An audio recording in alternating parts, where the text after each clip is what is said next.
Alright, so you might be thinking, wow, that is a clean UI and some cool transmog. Well, fear not, because I'm going to show you how to achieve all of this.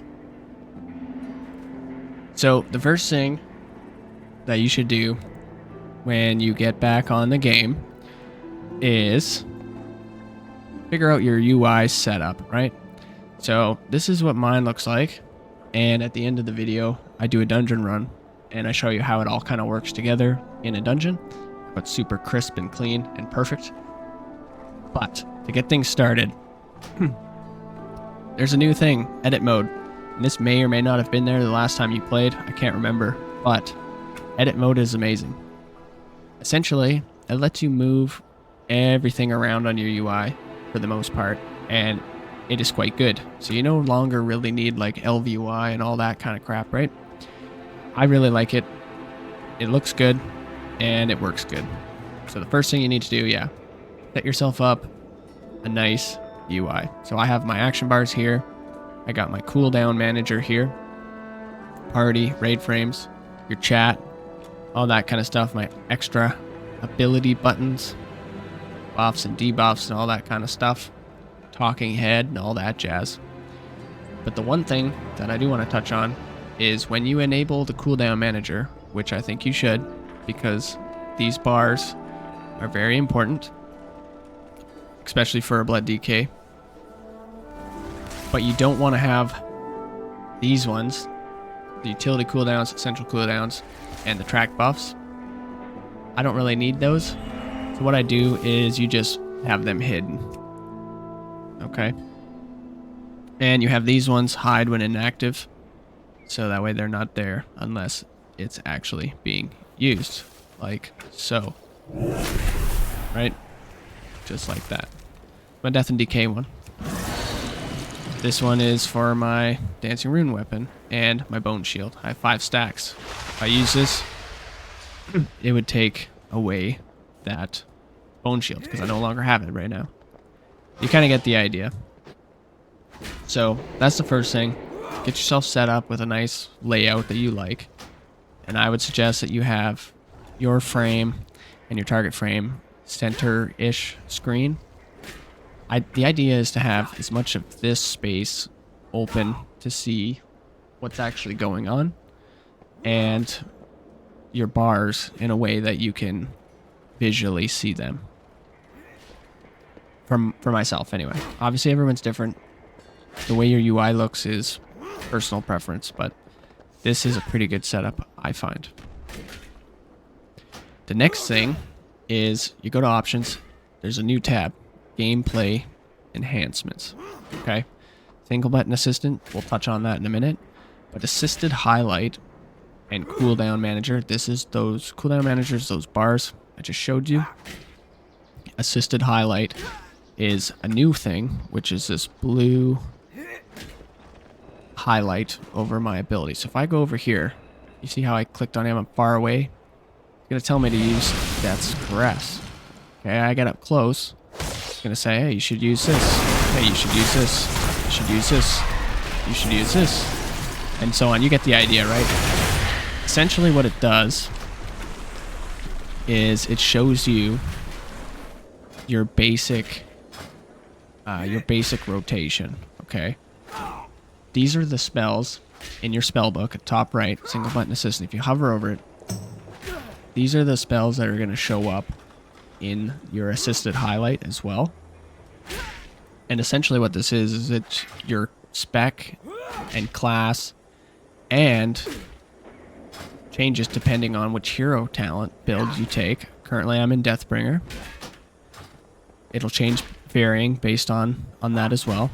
It's going to show you essentially what buttons it thinks you should be pressing next in your rotation for damage in a basic sense. Okay. The other thing I have is Hakili, which does the same thing. However, Hakili takes into account all of your offensive and defensive cooldowns, as well as interrupts and trinkets. So Hakili is a lot more involved, but it is an extra add-on.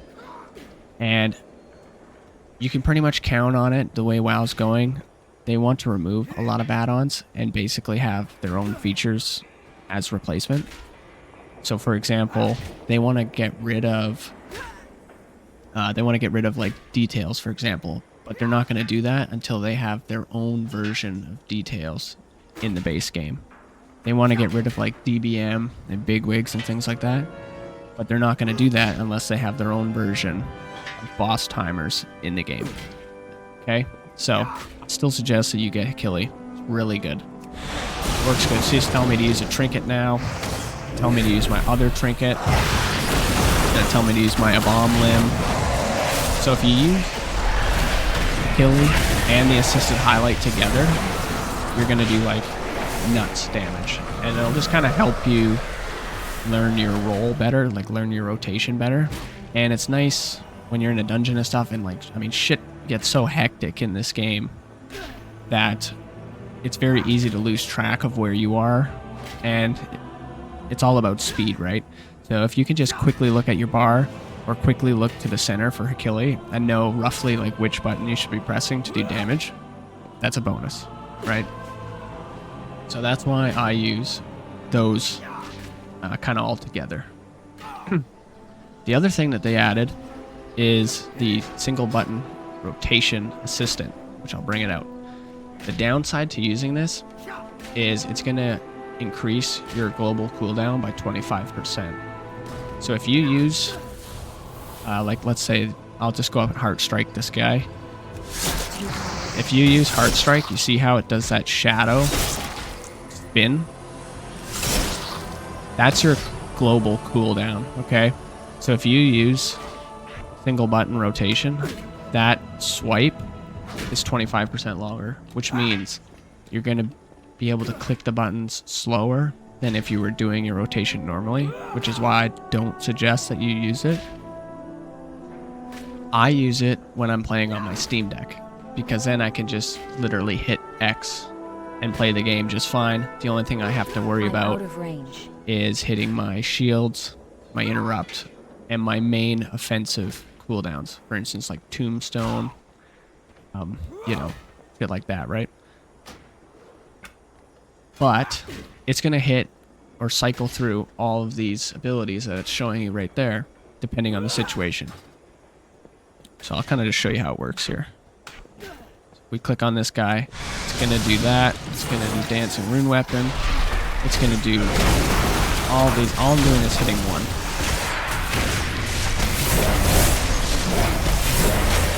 I can even cast Death and Decay and like all kinds of shit. So if you're learning a new class, it's a really good way to learn the basic rotation, right? So it's a cool tool to have. Like when I'm playing on my Warlock the other day, I ran a dungeon and it did respectable damage, honestly. And it was kind of like, now I remember how to play it. Now I can get rid of this button and I can play it with assisted highlight and Achille, do damage faster, but I'm not kind of like staring at my bars like, what's going on? You know what I mean? So it's kind of nice that way, especially if you have a lot of alts, or if you just want really casual gameplay. By all means use it, because it definitely allows you to focus more on what's going on out here as well, right? So if you're not standing in fire, if you're not dead and you're not standing in fire, you're going to be doing more damage than someone who's staring at their bars and dying in fire. So, you know, take that how you will. Alright, so now we got that out of the way. What we're going to do now is work through the add-on list. I'll show you all the add-ons that I have and why I have them as a Keystone Master Mythic Plus player and a Mount and Transmog Collector. Those are the three things that I do in this game. So that's why I have the add-ons that I have. So starting things off, we have all the things. All the things is essentially all the things in World of Warcraft. Gives you a huge list. The main reason I use it is for the tooltip. If I highlight over this piece of gear, for example, it says in the tooltip below the sell price, ATT Delves, TWW Delve Completion, Bountiful Armor Plate Delves, right? So that means it comes from Delves in the War Within. It's from completing a Delve. Bountiful Delve. It's armor, it's plate, came out in season 2, right? Or for example, this right here, like it does anything, right? It just tells you what everything is. So if you're like mount farming or something and you need like a specific item, it'll tell you what that item is for, so you don't sell it accidentally, right? Let's see here, like I don't think I have anything in here that I could use to show you that. But you get kind of the idea anyway. Hey, I needed that. So anyway, kind of lost myself there. But that is what all the things is. That's what I use it for. It's very good if you're trying to collect things, right? Next up is can I mog it? Can I mog it is very simply this blue check mark. So the blue check mark means that I've collected this appearance. And under where all the things is, also working with can I mog it, the X is there, means it's the same appearance, but a different item. So I've collected this appearance 3 times for 3 different items, but there's a total of 5 items that can give you the same appearance. That makes sense? So anyway, it's kind of nice that way. It's good to know if you're collecting transmog, shit like that. Next up, we have Mount Journal Enhanced. So Mount Journal Enhanced is just a better mount journal. Gives you more of an accurate count on the amount of mounts that you have per character and total. I just like it. You can filter a lot better, like by families, all kinds of things like that. It's a small add-on and it works good. I like it, but definitely not needed. Next up is Better Bags. So it's just a bag add-on. I like it because it organizes everything in categories. So like gems, hands, junk, legs, wrists, you get the idea. You can theme it. Default or dark theme. I use dark theme. So it's just a bag add-on. Again, you don't need it. The default UI allows you to make one big bag now. So definitely don't need it, but I like the organization of it. Next is Keystone Percentage Helper. You don't need this unless you're a tank, so ignore that one. Better Wardrobe is simply just for your transmog. So it just organizes your tier sets better, and it also gives you a tab for extra sets, which is kind of nice from all the expansions. As well as when you are transmogging, it allows you to see how this one's only 5 of 9. I can still select it.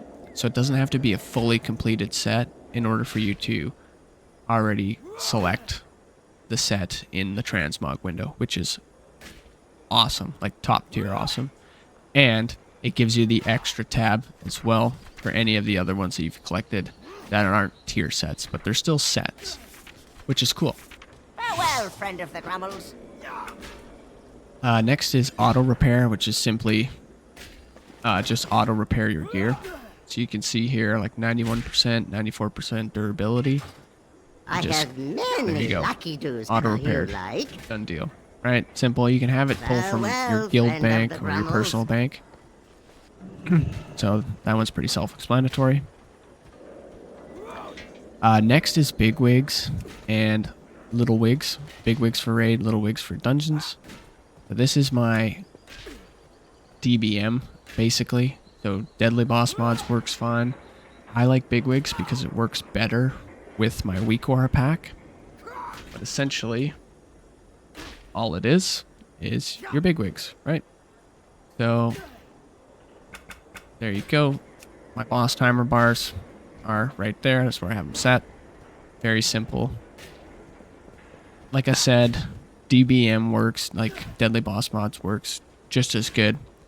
Either one are pretty much a must-have now, because not only does it do this, but it also gives you messages, and Deadly Boss Mod gives you audio cues as well. Like the girl, it's like, move, move, and all that kind of stuff, right? Those get a little annoying after a while, which is why I opted to go to big wigs and little wigs, because it's just kind of small sounds, not the game yelling at you.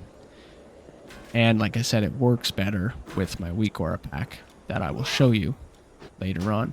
And again, I highlight all of this at the end in a follower dungeon. Causes.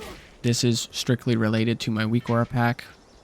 So you have this so that way he doesn't have to, you don't have to go online and update it. He can just update it through CurseForge, which is super nice.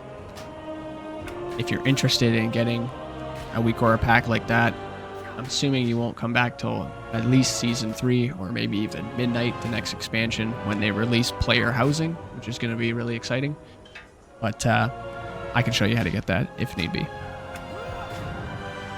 Cursor Trail. So that is the purple circle around my mouse. You can have it be a bunch of different things. Like there's tons of things. I just like the purple circle. Simple. When you're in a hectic situation, it's very easy to see this giant purple circle and know where my mouse is. It's the only reason I use it. I'm blind. Next up is details. You know what details is. It's my damage meter. I like details because you can customize it and have it look really pretty. I just like how the bars look in it. It shows you lots of information like healing, interrupts, so on and so forth, right? Like it's pretty advanced.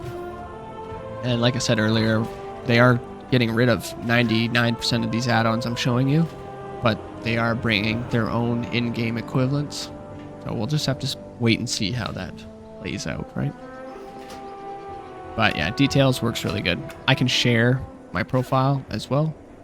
If you were ever interested, just export it, send it to you. All you have to do is copy and paste from the email, hit import, copy and paste with Control V in here, and there you go. You could have this beautiful looking profile. Next up is durability and item level. So that is, see how it shows the item level of all my gear pieces in the character screen. So 668, 665. That's all it is. And it showed us at like 98% durability. And we repaired, so now everything's 100%, so it shows nothing. So quick and easy. I had to get that because I got rid of LVOI, and LVOI used to do all that for me. So anyway, next up is frame color. So you'll notice everything is kind of not quite black, but darker gray. Character portrait, the map, you know, my bars, like everything, the map, all that kind of stuff. So that's just frame color. You don't need this, but I just like it. Everything can be colored individually, however you want, or you can do it all as a global or whatever. I just keep it default because I like the dark gray. But if you wanted to spend the time, you could go through everything specifically, and you can have it any color. Like you could have everything all purple if you wanted, or or whatever, right? So it's nice that way. One thing that is cool is that it does some things by class. So see how there's a red outline because I'm a Death Knight. If I was a druid, this would be an orange outline over this. Same with your character screen. It's red because I'm a Death Knight. If I was a druid, it would be orange. You get the idea. So pretty clean, pretty simple, and it looks good, right? Next is Hakili, which I already showed you. It's basically this one here.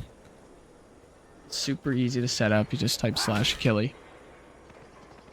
And originally it would show you, so you have notifications and these three buttons up here, I just stuff them all in the corner. Don't need those. Primary, AoE, stack them on top of each other because it changes depending on the situation, whether you're in a single target or an AoE situation. So stack them together. If you want to have them hide when you're not in combat, you go to visibility, multiple, visibility, advanced, tick this, and hide this one, right, hide when mounted, just slide this bar. It'll be at 1, slide it to 0. Now, it'll only show when you're in combat. And like I said, originally it shows... hang on, sorry. Originally it would show 3, and they would all be the same size. But I changed mine, so the one I should click is slightly bigger, and I only show 2. Because 2 is enough. I can see which one I should click and which one it's suggesting next at a quick glance. Right? Super simple. Next up, we have minimap button bag. So that is just this little button here. And it puts all my add-ons in a nice button so they're not all spread out around the map. It just kind of keeps it cleaned up a bit.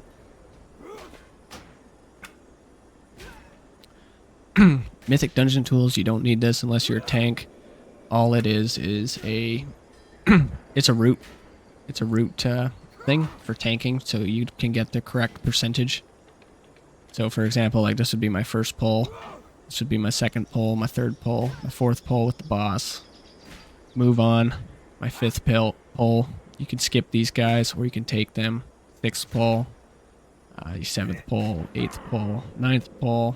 You get the idea.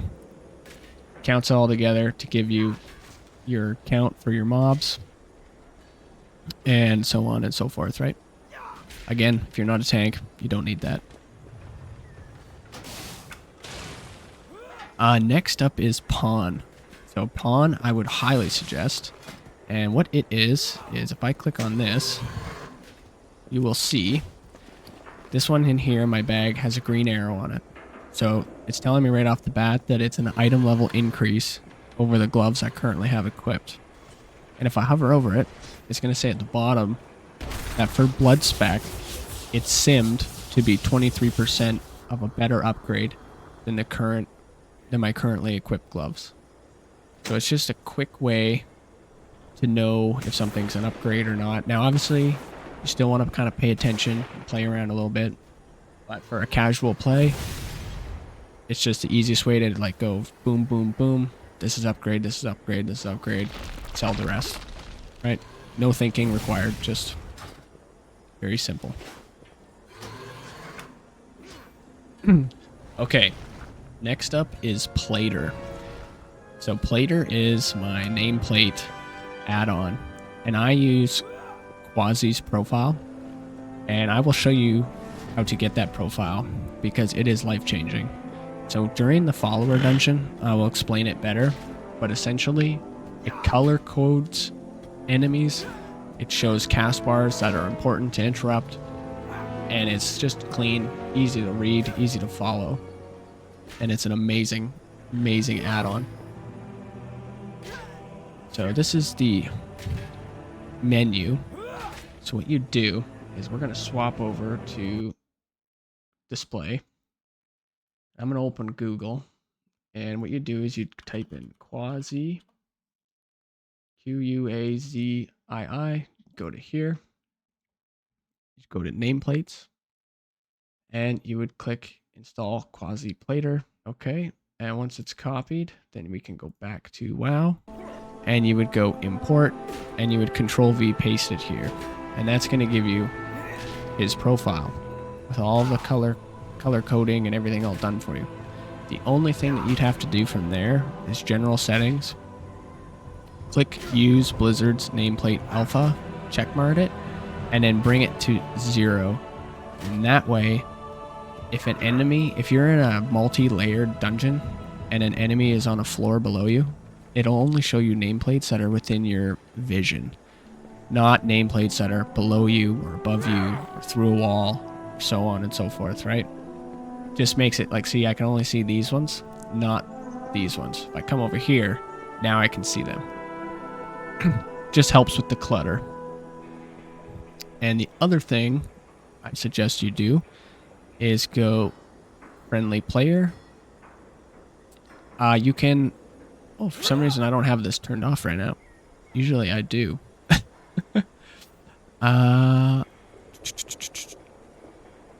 Okay, never mind. You don't have to do that. They must have changed that. But the other thing you could do is you could disable buffs if you don't want them there, because it does show, like your buffs do show underneath on the default UI, or you can have them show above. It's up to you. You know, there'll be less clutter if you don't show them there, but sometimes it's nice to have them depending on how seriously you're going to take your class and so on. So, yeah, personal preference there. I guess that's how I did it. So if you go here, yeah, this is not good. So friendly nameplates right here. Make sure this is clicked off. Otherwise, it'll have all this weird shit going on. So we don't want that. So make sure that those are clicked off. And then it just keeps it like the original nameplates. That's the only kind of weird buggy thing with it. But that's pretty minimal considering how amazing this nameplate is in a dungeon, as you will see when we do the follower dungeon. So next up we have Silver Dragon. So Silver Dragon is just my rare scanner add-on. And also what's cool about it is it puts the marks on the map. So like Spring Bubble is a rare that's here, for example. Plague Heart's here. So on and so forth, right? Like it's just a rare scanner add-on for farming mounts and transmog and things like that. If you go past one and it spawns, it pops up, shows you that it's there. So you can go over to it, you can click on it and it'll set an automatic waypoint to it. Just shit like that, right? Really nice. I used to use Rare Scanner in the past, but I found that Silver Dragon is more customizable and a little bit more user-friendly and also slightly less annoying. So it's just, yeah, it's just a little bit better. Next up is TomTom. So TomTom is waypoints. So the only thing that I do with TomTom is make sure you go to its settings and disable the coordinate block. Other than that, if you're on Wowhead or something and you need to go to a specific location to collect an item for a mount, for example, and it says on there, go to this waypoint, you can click on the waypoint on Wowhead and copy it and type /way and then paste the waypoint in. So example would be like 52.7, 78.9, let's say.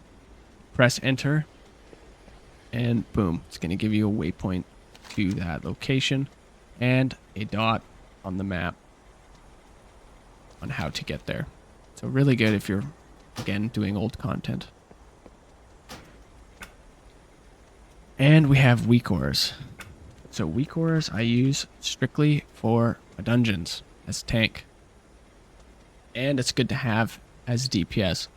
I use the Causes weak ore pack. This is the Season 2 Dungeon weak ore pack. Right? You will see this in action when we go and do the follower dungeon. But essentially how it's set up, my tank buster abilities. So if the boss is going to do a tank buster, so heavy damage to the tank, there's a countdown bar here. It shows up.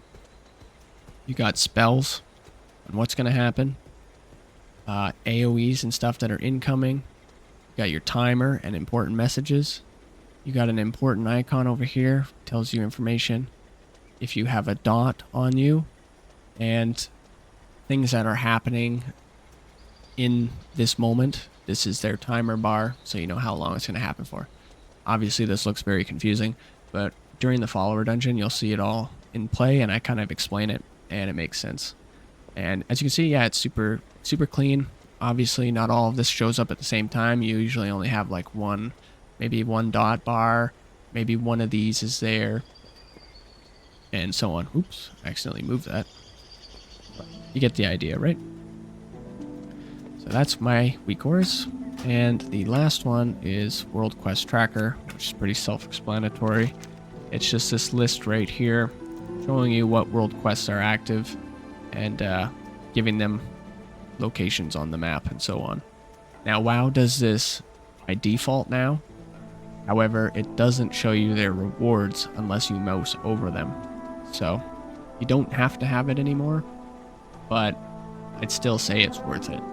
Because if you're gearing a fresh alt and you're like, hey, I need gear, you can just go, hey, these are the ones that give you gear. Go do these ones. You know what gear it is, if it's worth it or not, right? And there you have it. So there is all of my add-ons and weak auras and how I have my UI set up. So now we're going to go and run the follower dungeon and you will see it all in action. So I will see you there.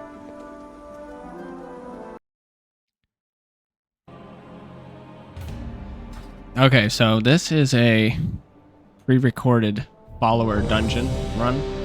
So I can show you how everything works together and kind of explain it all. So, loading in here, we're going to run up and I'll explain to you how the plater profile works in like literally 1 second here. So I'm just going to pause. So here you can see we got pink, we got red, and we got light blue. So pink is important casters. So they're going to have abilities that we must interrupt their casts. Obviously, this is a follower dungeon, so a lot of them don't get interrupted. But in a Mythic Plus setting, everybody's going to be working together to make sure that their abilities are being interrupted. And light blue are frontal ability characters. So this guy has a frontal ability that you have to sidestep out of the way, and I will show you it in just a minute here. So press play, we'll get into battle, and I will show you. So we'll get into battle here. And you can see right now, so here the cast bar for Lightning Bolt is very thick and orange. This is a must interrupt ability. It's super important to interrupt this ability. As you can see, I got an interrupt on it. And also, because right now is a perfect time to show you, if I pause here, it's going to say dodge incoming, and a dodge. Right here, this guy here, with his frontal ability, he has both a shield up, so you can't attack him from the front, and we have to dodge. Coming directly from him are these 3 balls. If you were standing there, those would do insane damage. So basically, the front and the back of him, no-go zone. Now, most frontal light blue colored NPCs are not like this. It's strictly the front. But this guy is special. So you can see we killed him before he could get his next one off, which is fine and dandy. So I play tank, so when I hold aggro, it goes to kind of this almost like a purpley color instead of the red. So I'm going to fast forward us a little bit and back us up a hair, and you'll see gone into the next pull, and I do a huge pull here. And up in the left side, we have AoE incoming in 8 seconds. This is an important cast that we should be interrupting. And it's also showing us that I currently have 1 stack of a dot.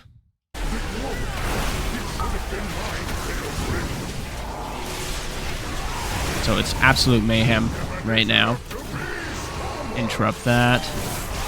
Okay. So the AoE left from here, and it came over here. And it did a quick bar countdown. And now this blue circle is AoE damage for the next 3.9 seconds. But obviously we killed the mob before that could happen.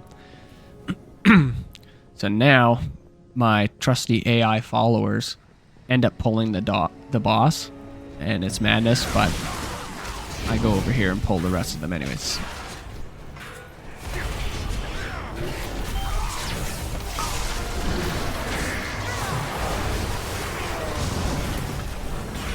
So as you can see, I'm just kind of killing all these guys, and there's lots going on.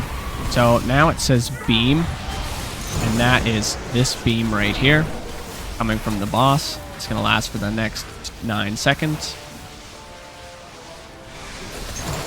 In 11 seconds, there's going to be more AoE incoming damage from this blue Void Strider guy.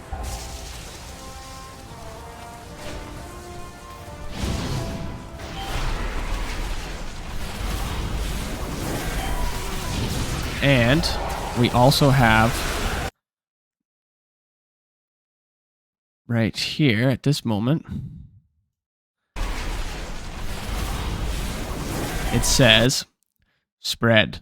Important. In 2 seconds, we need to be all spread out. So these guys are going to take heavy damage because they're not spread. We have this circle around us. You don't want your circles touching. Now, as a Death Knight, I could use my anti-magic shell and become invulnerable to this damage. Obviously, this is going to change on every dungeon and stuff, but I'm just kind of showing you like what all the weak ores tell you and so on, right? There was the damage. I actually did use my anti-magic shell in that case, so I didn't take any damage at all.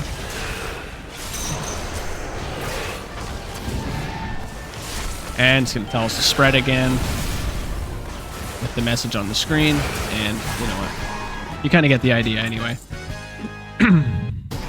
So moving on, I think I basically just pull everything until the next boss. I'm going to back us up a little bit here.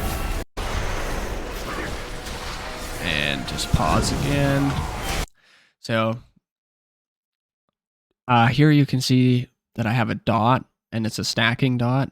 So currently at 2 stacks of the dot, it's going to give me minus 4% healing. So when the healer is healing me, I take 4% less of the heal, if that makes sense.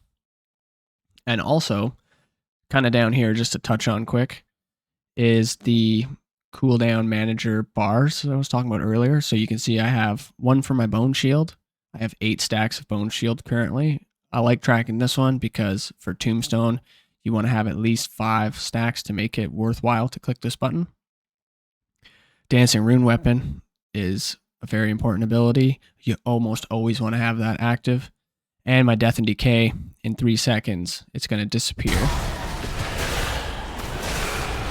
My Death and Decay disappeared. Now I'm talented so that once it disappears, I get another 3 seconds of it before I have to cast it in order to gain its benefit again.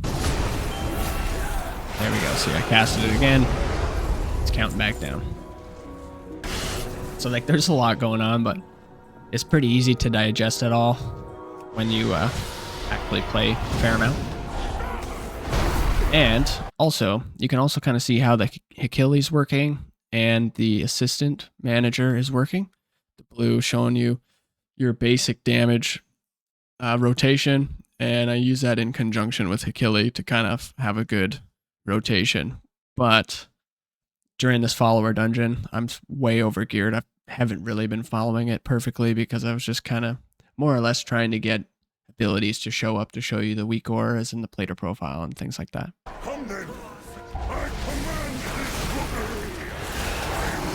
Excuse me, sorry. So now we'll just watch this boss fight, and then I think that'll be good enough. So you can see he's going to do an AoE ability, which was that one. Dark Gravity. This is a pull, so it pulls you towards it. If you get sucked into it, it does big damage on you. I think the next one is Crush Reality. So the farthest player, he jumps to the farthest player. The farthest player wants to bait this away from the group because it leaves this puddle behind. So ideally, you'd tank this guy on like one side of the map. Your casters would be over here, for example. So that way your puddles are always over here and you're safe over here. And in Mythic, he also does this dot that you have to pass between each other. Unfortunately, he doesn't stay alive long enough in the follower dungeon for me to showcase that, but you get the idea. It would show up over here, it would tell you. So that's pretty much it. It's a lot to like digest right off the bat, but once you play it a bit, it's not so bad.